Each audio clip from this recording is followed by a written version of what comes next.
On the 4th of December 2024, both America and the world in general would be shocked by one of the most cold-blooded and calculated assassinations in the country's history. Brian Robert Thompson was the CEO of United Healthcare, a part of the larger United Health Group that offer medical insurance throughout both the United States and around the world. And despite working for this company for over 20 years, accumulating a huge net worth and reportedly having tens of thousands working below him, December the 4th was just another day for Brian, who had business arrangements in New York.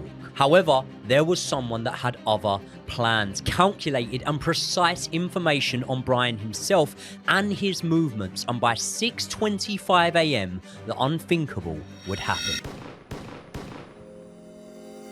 Brian Thompson, who had no known enemies and no warning, was brutally gunned down on the streets of Manhattan. And with the news of his death circulating and a suspected killer on the loose, the police needed to act quickly. But acting fast is a lot easier when you have a suspect and a motive, rather than piecing things together with next to no information. Heartbreak, panic, and a 5-day manhunt would follow, culminating in a Pennsylvania McDonald's of all places. But what could make a man want to kill a stranger? Why was the prime suspect even in New York to start with? And could this murder have even sparked a sequence of events once the suspect in question became somewhat of a cult hero? This is the story of Luigi Mangione.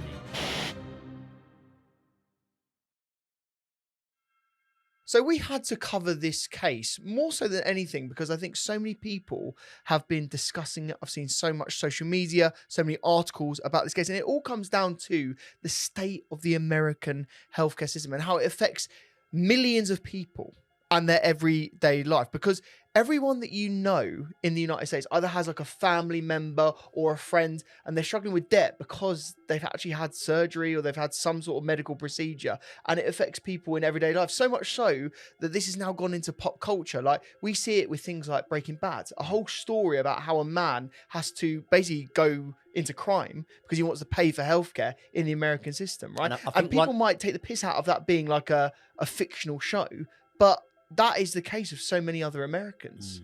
I think one of the things, like in this case especially, which I've found has really ignited the interest of a lot of the public, is the fact that more often than not, I would say, when you see a real sort of cold-blooded, heinous crime, you cannot relate and you cannot get inside the mindset of the killer. It's often something that comes from personal frustration, something that's going on that is literally only really relevant to that person. Whereas since the motives, which we'll get onto, have come out over this crime and people are starting to piece things together, a lot of people feel like, you know, they can relate to definitely the motives in here. So I think what we really want to do is try and work out where these people are coming from and try and distinguish exactly what happened. Yeah, 100%. And if you're interested in this case and you want to see more from us, please do subscribe to the channel. We're very close to 40,000 subscribers now, which is absolutely ridiculous. And if you enjoyed this video, do give it a like. The likes are very important because we want to know what cases people find interesting, and that will affect what we cover next. But first, Joey, why don't you tell me a little bit more about who this Luigi actually was? Yep, so Luigi Nicholas Mangione was born on May 6th, 1998 to parents Louis and Kathleen. And he was actually the youngest of 3 children with 2 older sisters. And something that I found out when researching this case was his beginnings were actually far from humble, really, weren't they? He was born into a very wealthy family. I mean, some would even say, if you lived in that area of America at the time, a very well-known family as well, because the Mangione had built themselves a really strong sort of reputation through businesses. They owned multiple sort of care homes in the Maryland area, and that actually dated back to Luigi Mangione's grandfather's working days. Nick Mangione had built himself a significant business empire from, I think, the early 1970s onwards, and when he passed away in 2008, he actually left the running of that business to his son Louis, which was Luigi's father. Yeah, this family actually, they have resorts, they have country clubs, they actually own a radio station. And did you know actually that Luigi's cousin is also a Republican politician as well. So he could show you, it sort of shows at this point how powerful they actually are, right? Definitely. And up until his early adult years, Luigi had had a really, really good life. He went to a private school. He was very well liked by friends. They described him as super normal, confident, and popular. And he'd actually go on to attend the University of Pennsylvania. And once again, this was an environment that he really excelled in. He gained a bachelor's and master's degree in computer science. But not only that, he was also credited with a lot of sort of extracurricular activities as well that would both make for impressive reading on a CV, but also give him valuable life experiences. He liked to travel, notably visiting Japan quite a few times, as well as both Thailand and Vietnam, and the adventurous activities that these countries could offer would not go amiss on Luigi, as he was hugely active, enjoying surfing, hiking, and more. And what you can imagine, therefore, is that with this family sort of background, the easiest route for him at this time might have been just to go into the family business. We've seen this happen over and over again. You can learn from your father, learn from your grandfather, and get a sort of leg up in life. But that's not what Luigi did.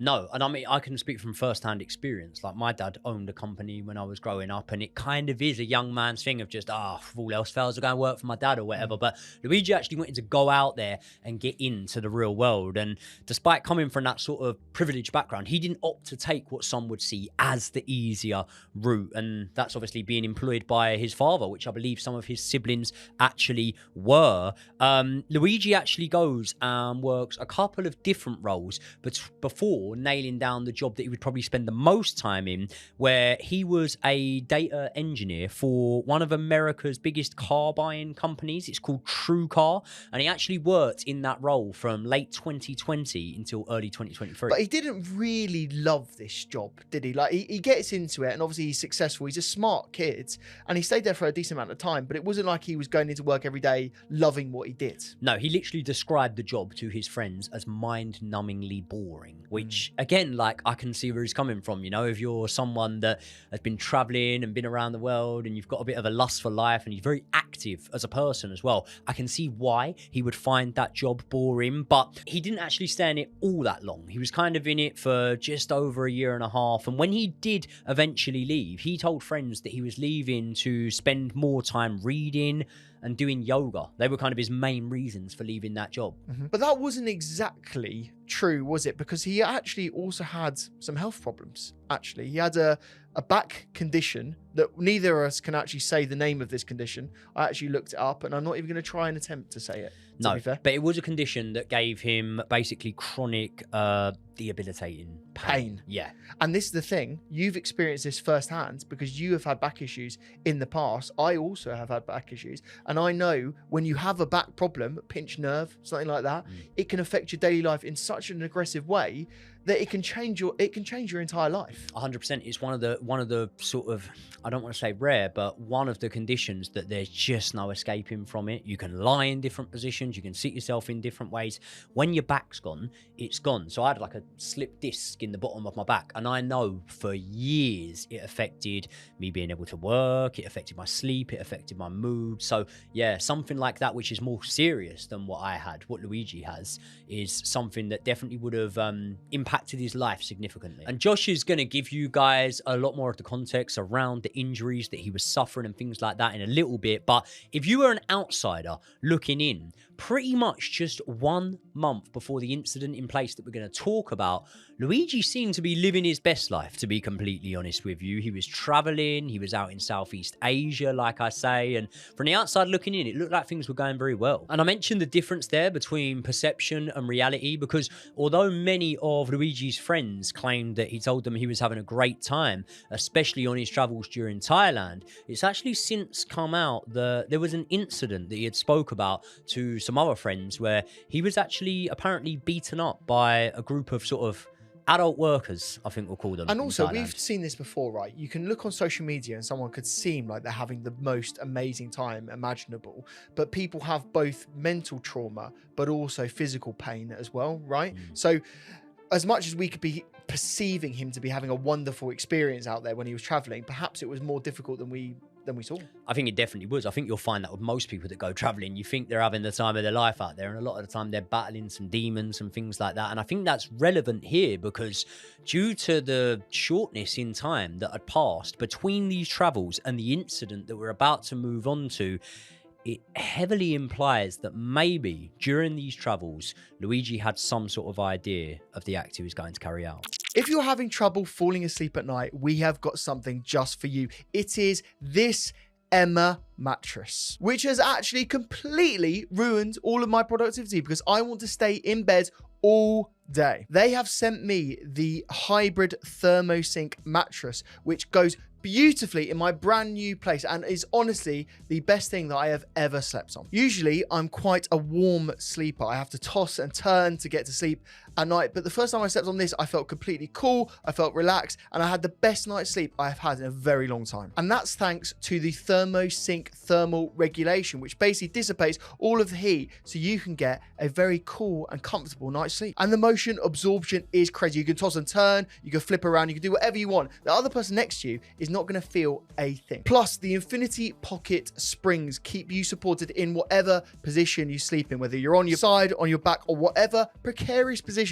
you get yourselves in. And get this, Emma have a 200-night trial as well as a 10-year guarantee, free delivery and returns, which means if somehow you don't actually like your mattress, you can literally send it back with zero risks. And right now it's their winter giveaway, which means when you buy a selected mattress, you will get some free sleep accessories, which include things like pillows, protectors, even a duvet, depending on what you choose. They gave me the premium cloud pillow bundle, which is again the best pillow that I have ever used. Whether you sleep on your side, whether you're on your front, that is going to support your neck and you're going to feel amazing. You're going to wake up feeling fantastic. So hit the link in the description below, and if you use our code Joey and Josh, you'll get an additional 5% off your order. Thank you so much to Emma Seat for sponsoring this episode. Now let's get back into the video. So we've all seen the footage, and having clicked on this video, you will know what actually went down on this day. But Joey, why don't you give me a bit of an explanation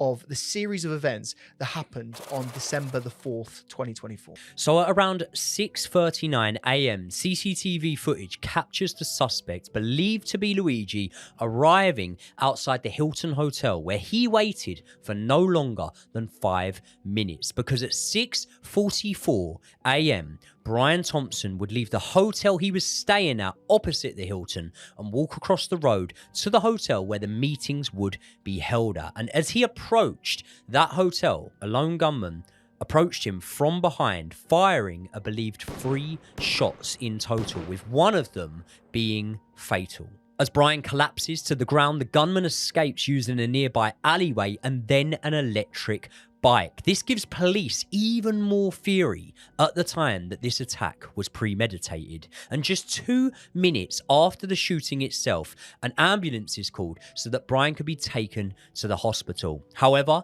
less than half an hour after the shooting, Brian Thompson was sadly declared dead.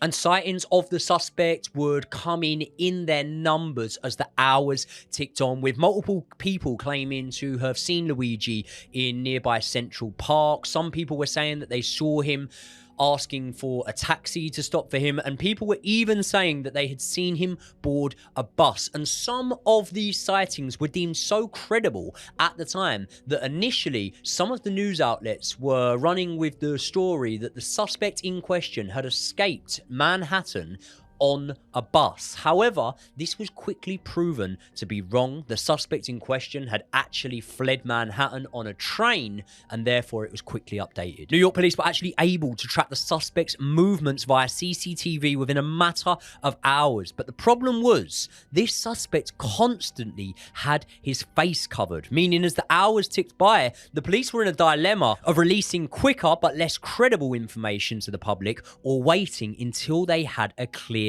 suspect. And it actually didn't take them long to find that, because once tracking his movements, they were able to work out that he had come from the High New York City hostel, and this is where his cover had been broken. Do you know how his cover was actually broke?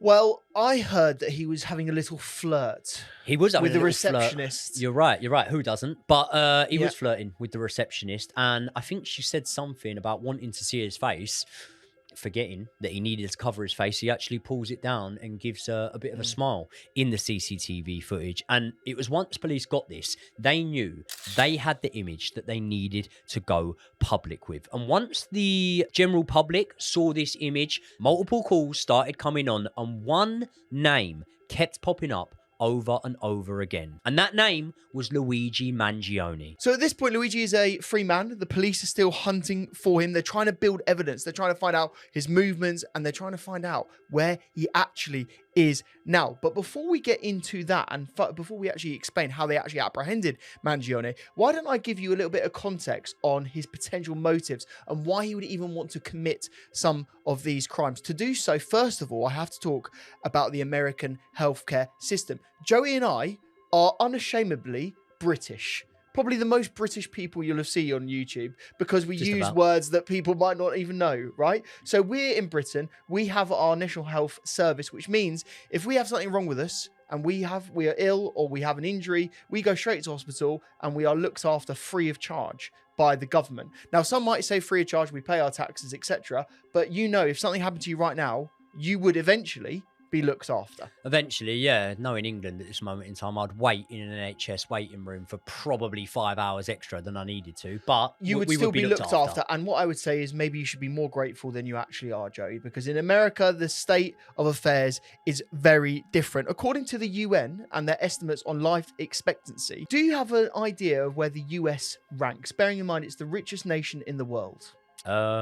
What, in terms of life expectancy? Life expectancy. Oh, I don't want to annoy anyone when I say this, but the average man in America is probably a bit larger than the average man in the UK. I would say. You could argue that was a factor, but best healthcare you would expect in the world, potentially, because they're the richest nation. If it's late 70s in the UK, I think it's 77 or something. The latest poll that I've read shows. You would imagine that it's not far off of that in the US. Maybe a year or two younger. Maybe 75. US ranks 55 in the world in terms of countries. That is insane. When you look at the per capita wealth of the country, they're 5th in the world, right? So that just shows you that that's behind nations like Monaco and some people that have like the ultra rich staying in that, right? So to put that's insane to put that into context, right? And also the US spends the most money on healthcare out of any country in the entire world. They spend approximately 17.8% of their GDP, so like all of the products and services that the country makes every year on healthcare. So even though they spend all of that money, they're not getting the life expectancy as a result. And therefore, some have deemed that to be a potential motive of Mangione. Now, the system in America is described as a public-private healthcare system, but we know that that's really predominantly propped up by health insurance. Now, 92% of Americans actually have healthcare, but that means that 26 million people in the United States have no form of insurance, which therefore means that they won't get any access to healthcare in any way because they don't have any form of insurance, right? So if something happens to them, they break their leg or something more sinister happens, life-threatening, they won't get the healthcare they need. So much so that 65,000 people in the US die every year because they're not looked after, because they don't have insurance. So it's a lot of people that are dying as a result of this healthcare system. And healthcare bills are actually the biggest form of bankruptcy in the United States as well. Of all of the claims, 66% of bankruptcy claims are because of inability to pay healthcare bills or because of illness. So again, you can see how it's actually affecting people's like economic situation, how they actually live their lives. It's a huge issue. And now let's bring this back to Brian Thompson. He was the CEO of United Healthcare, which you have said is the biggest healthcare provider in the United States. So much so that it's actually the 4th largest company in terms of revenue in the United States as well. So you can understand how much revenue they're actually making. They're making $371 billion in a single year. 20 billion of that is in profit. That was in 2023, right?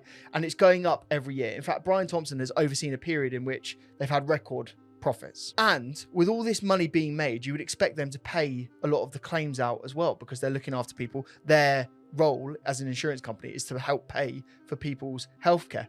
Well, they actually deny 32% of claims. Now, you might be going, I've got no context of that. Surely that could be reasons that they're denying claims. Well, the industry average in America is 16%. So they're double the industry average. And that's of United Healthcare, Brian Thompson's company. So let's bring this back to Mangione. How does a guy who you've explained as being so wealthy and of a good family with 2 degrees, super educated, how does all of this context boil down back to him? Well, let me explain. Yes, he did grow up in a successful family. Yes, he had the private education and every advantage that a young man could. But what you can never take for granted is your own health. And even if you have money, that's one thing. If you don't have any money, it's even worse. You can imagine the people that are in this situation. So after his back surgery, his life was massively affected. He couldn't do all of the things that brought joy to his life. He couldn't surf. He couldn't hike in the same way before. And he described this feeling of having like constant brain fog. It got so bad that some of his friends actually stopped hearing from Luigi completely. He was increasingly isolating himself, which was very much out of character for him. And it actually got so bad that his mother reported him missing on November the 18th, 2024, which was 2 weeks before the shooting of Brian Thompson. And as a result of not being able to deal with the pain effectively, people have ruminated that Luigi started to become more and more sinister and looking at more and more controversial information. Police at this point managed to track down his Goodreads account, which is basically like a list of all of the books that you have read, and you can provide reviews and star ratings and that sort of thing for the books you read. He actually read and left a review for a book by the this guy called Ted Kaczynski and his manifesto, really, for why he carried out his crimes. This guy actually killed 3 people and injured 27 over quite a long period, about 20 years of basically sending in the mail. That's what his modus operandi was. And he had this theory that basically technology was ruining the world and that technological advancing was getting in the way of the way that natural processes would actually happen. But Mangione read this book and really enjoyed it. He said that Ted was a political revolutionary. And he also said in this review that when all other forms of communication fail, violence is necessary to survive. So as you can see, Luigi is building a serious disdain for the medical industrial complex in America.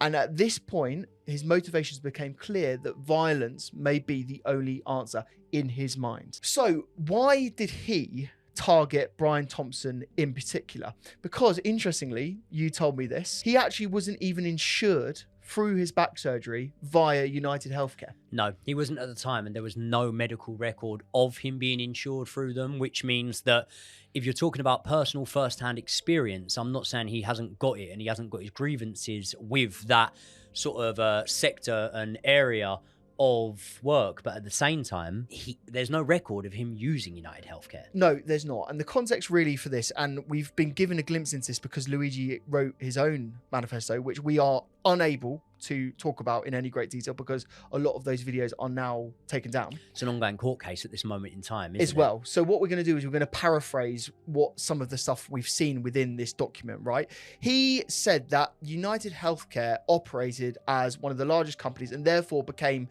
synonymous with the system as a whole. He also said that the denial rates, which were publicly available, were so high and therefore they were affecting people's daily lives. He also said that United were embroiled in other controversies. Basically, they were using AI to basically deny certain claims. They were doing this for elderly patients and care homes and whether they were accepted or given care in care homes. This AI system had a 90% error rate, which meant that 90% of the people that were deemed not available and not fair to have care home care were denied it, and therefore they were out on the street and they would have to look after themselves. Many people that would never be able to look after themselves and should have had that care as well. And get this, Joey, there was also very close to this incident an insider trading investigation that implicated Brian Thompson directly as the CEO of United Healthcare. He sold $15.1 million of stock. Now, that's quite normal for CEOs sometimes to do. They can sell their stock options. But what was interesting is he sold it 2 weeks before a huge case from the Department of Justice, and it was an antitrust investigation, was released to the public. So what people said is that he had access to information that the public wouldn't otherwise be able to do. He sold the stock at a certain level before it then took a massive dive. So again, he was actually under investigation by a very serious federal court. So this isn't something to sort of, laugh about. And this is that just public knowledge? Because I never knew that. He was under an investigation. It is public. It is public knowledge. And also, bearing in mind, I've just told you he sold 15 million of stock, right? You might be going, okay, well, what's his remuneration? Does he need $15 million? Well, he makes $1.2 million a year in his base salary. Last year, he got a bonus of $10.2 million. So it's not like this guy is hard up. He's making a lot of money, and he's doing so for a company which some people would argue isn't necessarily looking after the needs of regular people, especially in their time of need when they need healthcare. And perhaps most infamously, this company and many like it have a policy which is called delay, deny, and defend, which is basically a way to avoid people from getting the care they need. It's there to distract and delay the process so that people get so annoyed and exasperated that they eventually just give up. And it's there intentionally to try and get less claims to go through and therefore less cash to actually go out of the business, which might be why there's record profits in United Healthcare. We know that this was related to Mangione's plan, because they actually found bullet casings at the scene of the crime, and on those was a message. That message read, delay, deny, and depose. And what Luigi actually wrote himself is that he could have conducted a campaign of mass hysteria, mass pain. You can imagine different ways that he could have done it, but he decided to be more surgical, more clear, more precise, and go for the people that were in charge of the companies to send his message. And that message was clear in that the medical complex was not fair and not operating in the right way for average people. And by the way, this is kind of the almost conclusion, or what we're running with at this moment in time, from evidence that we've been able to obtain. Like, for example, you said his manifesto and things like that, and we're connecting the dots here and drawing them together and saying this. Luigi at this moment in time has not come out and given a confession or a statement as to what his motives actually were, has he? No, he hasn't. And obviously we're just going off this document, which, by the way, the validity of has been questioned. So we don't know for sure that this is of his writing. He's never, as you say, have claimed it himself. So why don't we go on to how the police actually managed to pin this on Mangione? Because as you said, they found this picture. They put it publicly out there for everyone to see. I mean, it's a famous now. I mean, I call it the smile photo. It's iconic, really, this photo at this point. Soon after they've released this photo, they actually discovered a backpack in Central Park. It also had a jacket in it, and weirdly, it had Monopoly money as well, which people have ruminated the meaning of, whether this had a purpose. And I mean, it feels very planned. You don't necessarily just carry Monopoly money around with you. They then started going down the DNA route. They looked at the water bottle that was also found near the scene. They also looked at the rucksack as well. And interestingly, Mangione didn't have a criminal record at this point. So even though they ran the DNA, there was no connection to him in any way. They couldn't prove it was him from the DNA. And so on the 8th of December, the NYPD released this photo more publicly, and they actually have a combined reward for information about this of $60,000 or more. I've seen actually various different cases of people saying it could be a lot more. And like all of these cases, at this point, calls, text messages, emails start flooding in. Now, Mangione at this point had actually already fled New York, and he took a bus, as Joey said, and then a train, then another bus, all the way to a place called Altoona in Pennsylvania. So on the morning of the 9th of December, Mangione entered a McDonald's. A customer saw him there, recognized him from that media image, and alerted a restaurant employee, which was manager of the restaurant, who dialed 911. Then two normal cops, then go down to the McDonald's, and they initially just thought this was a load of bollocks. They didn't think he was actually going to be there. A small town in Pennsylvania. They didn't expect it to actually be him. But one of the officers gets to this place. They ask the guy to pull down his mask, and then bang, immediately, as soon as they did, they knew that this was Luigi, and they knew that this was the suspect that they were looking for. Yeah, and it's not actually instant that the police are able to identify him, because first they've got to overcome the obstacle, which is Luigi's fake documentation. He had a fake ID on him. He actually had multiple bits of documentation on him that suggested that his name was Mark Rosario. Now, we don't actually know how he came up with that name. There's a lot of speculation on the line. Some people are saying that this is another man from the Maryland area. Some people are saying it means something. Some people are saying that if you take the first letter, and I think the rest The of the conspiracy surname, theory around this is just ridiculous. it's ridiculous. People are saying it's Mario. There's There's and no Luigi. connection. I don't think that Mark Rosario really means anything, No. but it definitely was the alias that Luigi had been using up until that point. He actually said to the police when they were still going along the route of this is Mark Rosario that he was also homeless and from the area.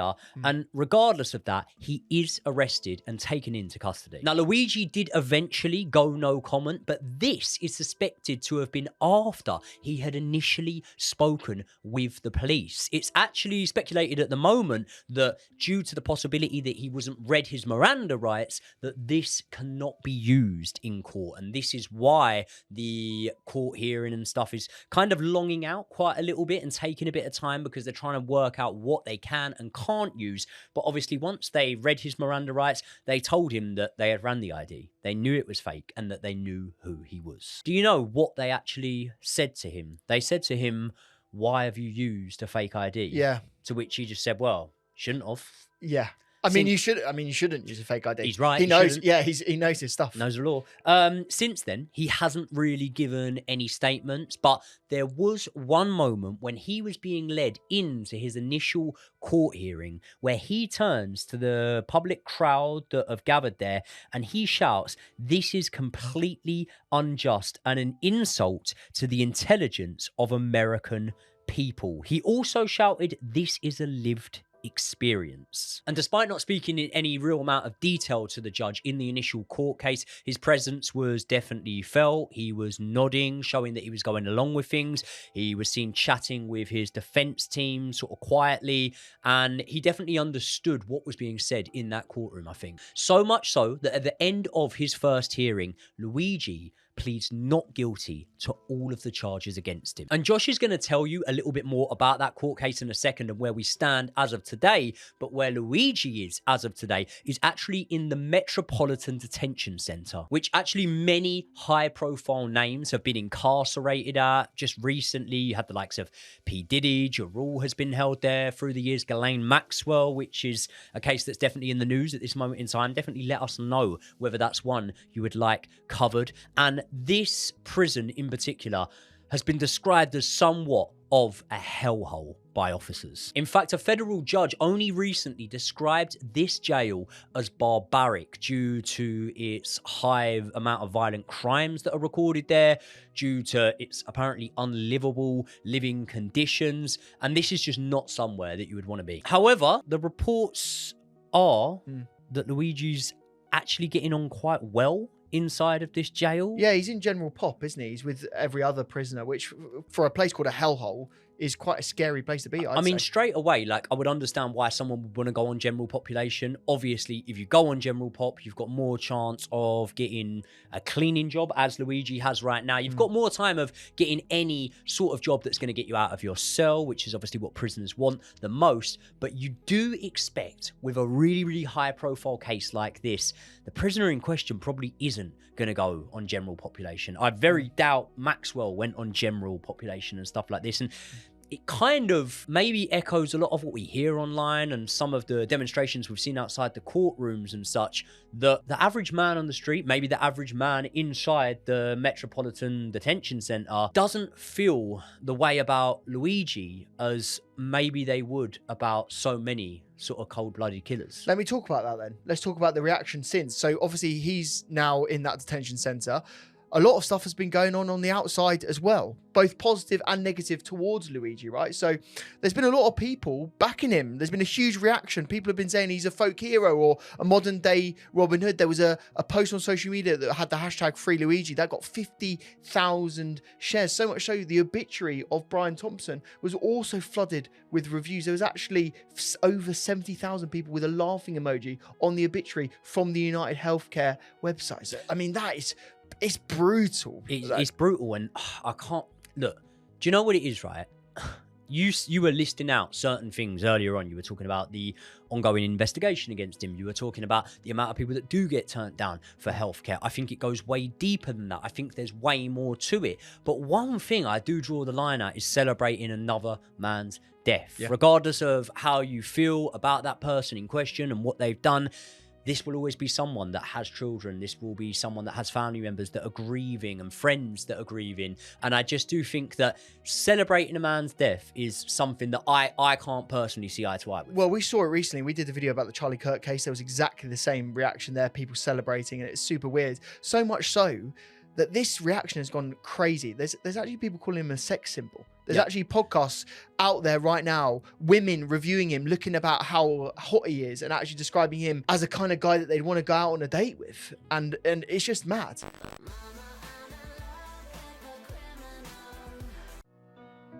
If he's a serial killer, then what's the worst that can happen to a girl who's already hurt? Like, I saw the mugshot and then I saw the picture in the cell. I'm like, they need to stop releasing these photos. Everyone's too horny. I'm sorry, but the media is making him too sexy. They were like, also he reads. Why are they making him America's heartthrob? When they release his like Peloton stats, I'm gonna lose my mind.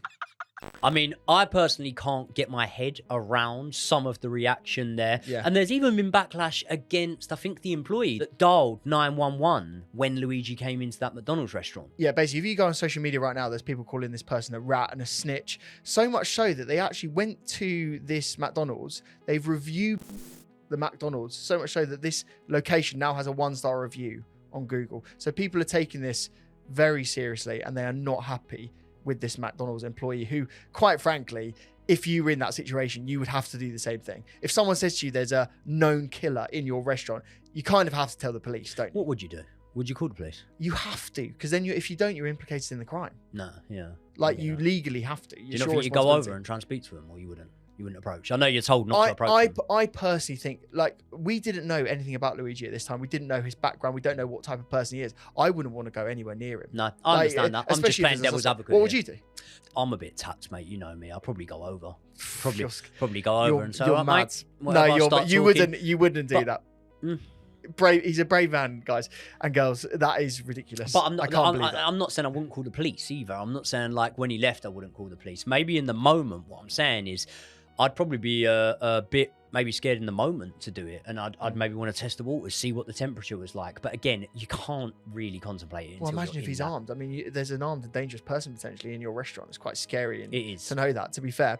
And there's been other demonstrations, not only these things on social media. This has actually gone out now into the real world. There's been graffiti in places like New York, Marseille, declaring Mangione the hero of the people. There's a billboard in California basically saying free Luigi, and there's been various other like wanted posters for Brian Thompson that have appeared in Manhattan. So the public sentiment is now deemed to be sort of going into the real world as well. Would you say this is the most extreme example of a bit of hero worshipping of someone that has committed sort of heinous crimes? We've seen over the years, obviously, there's Ted Bundy, there's a whole amount of criminals that were able to use, charm and charisma in some circumstances. But this is one, I think, due to the evidence that has come out and the context that we do have around this case, this is one where the public perception is really very far one way on Luigi. Well, this is the thing. With all the context I said earlier on about the healthcare system, there are a lot of people in America that have to live day to day with debt or the knowledge that someone very close to them has been directly implicated by this. And when you're talking about life and death, when you're talking about people's health, that you can't really get higher stakes than that, can you? Well, this is the one of the reasons it's gone global as well. You say there's a lot of people in America that are living with that. Yeah, in this specific scenario where you're talking about United Healthcare and, you know, the health insurance companies, there's a lot of people living around the world with exactly what you said. And just because they're not in that country and they can't accredit it to that specific company, that doesn't mean they wouldn't feel a bit of resentment at what they would see as, you know, America's version of what they have to deal with. And people are putting their hands in their pockets, so much so that GoFundMe had to get rid of so many different sort of crowdfunding campaigns, because you can just raise money on that platform relatively easy, put a campaign up, and people were sending money for Luigi's defense. It actually then went to another website called Give Send Go. This fundraiser actually raised over $1 million for his defense. So people are like, you can see how many people are actually there putting money in their putting their hands in their pockets to give Luigi's defense some money. And it's actually even gone into the commissary. There's people that are actually putting money into his account so that he can get stuff in jail, you know, food, that sort of thing. And it's actually going to that level. Now, the other side of this is that there are plenty of people condemning this action and trying to sort of, I suppose, remind people of what is actually going on here. A person has been murdered in cold blood. A potential fugitive is out there, and they need, therefore, then the justice via the justice system. So the Pennsylvania government, Josh Shapiro, actually stepped in at this point and issued a very strongly worded statement in a press conference saying that in some dark corners, the killer is being hailed as a hero. Hear me on this. He is no hero. He emphasized that the real hero was the person, the McDonald's employee, that actually dialed 911.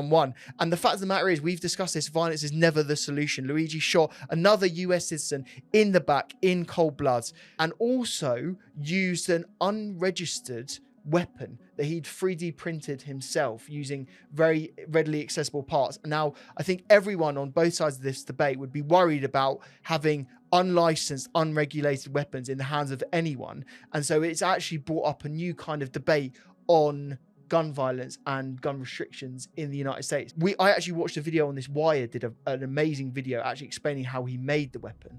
And it's scary, mate, how easy it is. It's terrifying. So this can affect people and their daily lives as much as the healthcare system would if people are getting, you know, weapons this easy. So the next point in this story is the court cases. Now, there are two legal cases that are going through the courts right now. There is a federal capital case and there is a New York State murder case. Let's start with the New York State murder case itself. He is facing charges including second-degree murder, weapons possession, and forgery. On September the 16th, 2025, the judge, Gregory Carroll, actually dismissed the claims of first-degree murder, as well as the terrorism charge, and also the second-degree murder, in terms of it being a crime of terrorism. This means that basically Mangione didn't intend to intimidate or coerce a civilian population. And he meant this because the prosecution couldn't give evidence to actually determine that this was the reason why he committed this crime. So in the last couple of weeks, the defense and prosecution have been engaged in a high stakes pre-trial, basically sort of agreement to determine what evidence is admissible in this trial. Basically, the defense are trying to suppress key evidence, including the gun, the manifesto, Mangione's statements to police, arguing that they were obtained via illegal warrants. So basically there was no warrants, there was therefore no ability to search him, and therefore he wasn't, as you said, read his Miranda rights. And so they've questioned the level of evidence that is able to be admissible in the trial. Now, if some of this evidence isn't admissible, there's a high likelihood that he might not actually be convicted, because you need all of the evidence to form your case. And without that, there's going to be a lot that the sort of the prosecution can't actually pin it on him. So that's the first case. The next case is the federal case. And now this is very, very serious indeed. He's been indicted on federal charges, including stalking, using a firearm to commit a murder, and also firearm offences. On the 1st of April 2025, mate, I don't know if you know this, the Attorney General Pam Bondi actually said to prosecutors that he should be given the death penalty if found guilty. So he is actually now on the death penalty potential within the federal case. The lawyers of Mangione have actually argued that the federal trial should occur before the state trial because it's so serious, basically the capital punishment trial, the death penalty trial. And therefore, they've also tried to sort of block the death penalty element. Basically, what they're saying is that this is a political stunt. They're using this for sort of political power, and that the death penalty shouldn't be claimed in this trial. As you can imagine, talking about a death penalty case, this is a huge criminal case and they need to take it very, very seriously. But the federal case doesn't really have a date right now, and they think that the state trial might actually still happen first. And that is where we're up to in the modern day. So what does your gut instinct tell you off the back of everything we know? Obviously, as we've already established, there's an amount of public sympathy for him and people that support his actions in the public. Again, like... I pulled that face when I said it because I do think it's strange. However, at the same time, I'm not naive enough to think that people aren't massively aggrieved at whatever country they're in, their healthcare systems, the way that their countries are being run. Again, that something that violent is definitely not the answer, but it might be something that plays into how this case plays out from now on. Yeah, look, this is a really tough story. We're talking about a man that was murdered in the street in America, you know, in broad daylight, middle of the mid-morning, really, right? And it's super scary. And I think we all just want people to be safe and not have to live with political violence. We said the same thing in the Charlie Kirk video, and I think we have to share the same sentiment here. What I think will happen in this case is that he will be deemed guilty. There's plenty of evidence, even if they have a lot that is inadmissible in court, and he will be dealt with. But I don't think he will be given the death penalty. I don't think there'll be capital punishment as a result. And I think he will just spend a lot of his life, potentially all of his life now, behind bars. What do you think? When you say you don't think he'll be given the death penalty, do you think that that's because they won't find enough to convict him of that and issue the death penalty, or do you think that will be almost somewhat of a precautionary measure to not give him the death penalty? Because I would actually say it could well be the latter. Yeah, I think they will also be worried about those implications, but really they've got to follow the letter of the law. They've got to provide a really strong case to use the death penalty in these situations, and the evidence will have to be there. And also it will be really the judge and the court, and it might even go to the Supreme Court level to determine whether he should be given that penalty. And then really, I mean, you could argue that's then still a political decision because of the way that the state Supreme Court, just the Supreme Court should be. Right, that's the way that it's formatted at the moment. So with the way that politics is in America right now, I don't think you can necessarily second guess anything. You don't really know what's going to go on, but I just can't see them launching that sort of degree of severity. I just see him spending a lot of time in prison, to be honest. With all of these cases, I think our thoughts and feelings go out to the friends and family of Brian Thompson, of course, that had to deal with this, and they should never have to do this. This guy was a CEO of a publicly traded company in America, a normal guy.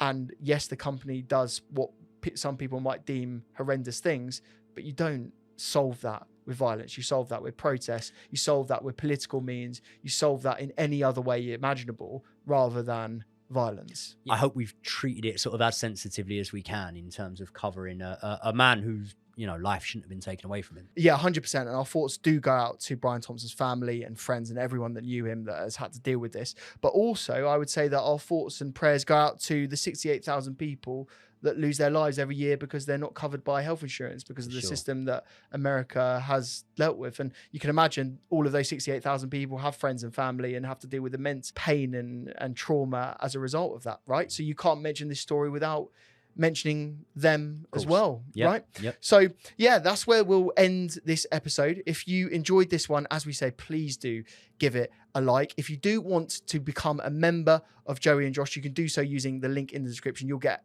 access to videos up to 48 hours before anyone else, and also the live streams that we do on the channel. If you enjoyed this video and you want to watch another case, why don't you check out the Amy Bradley case, a case that we covered and all about a missing person went missing on a cruise that we thoroughly enjoyed and might be doing a follow-up to very soon. Thank you so much for watching, and we will see you in the next one.